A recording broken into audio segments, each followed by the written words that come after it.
ઉપરાંત તપાસનીશ અધિકારીઓ પોતાના પૂરતા પુરાવા પણ રજૂ કરી શક્યા નથી.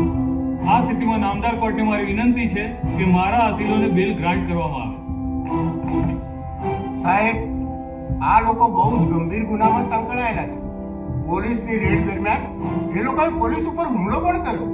નામદાર કોર્ટ, રેડ પાડવાના પણ કેટલાક નિયમો છે. સાયબર પોલીસે રેડ કરી ત્યારે તેમણે લોકલ પોલીસને જાણ કરી હતી.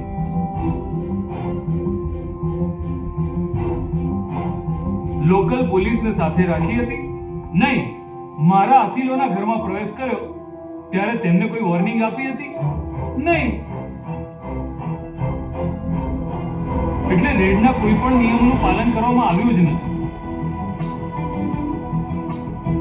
હું મારા વકીલ મિત્રને એક પ્રશ્ન કરું કે તમારા ઘરમાં અચાનક કોઈ પ્રવેશ કરે અને તમારા પર હુમલો કરે અને તમે વળતો જવાબી હુમલો કરો તો આને કાયદાની ભાષામાં શું કહેવાય? Self defence. That's all your honour.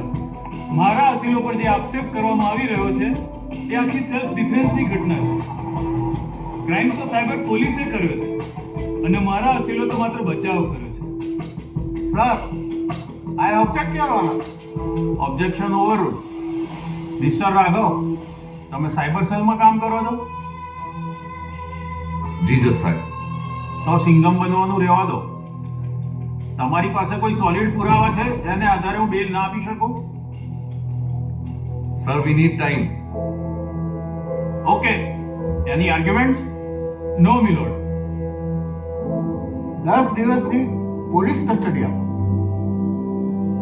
નામદાર કોર્ટ, મારા અસીલ ક્રિમિનલ નથી કે કોઈ પાસ્ટ ક્રિમિનલ રેકોર્ડ પણ ધરાવતા નથી અને એમને જો બેલ આપવામાં આવે તો તપાસમાં સહયોગ આપવા તૈયાર છે અને એમના પરિવારનો એકમાત્ર આધાર છે.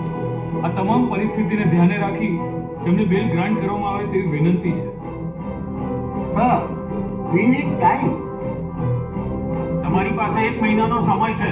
ત્યાં સુધીમાં નક્કર પુરાવા સાથે હાજર કરો. બેલ ગ્રાન્ટેડ.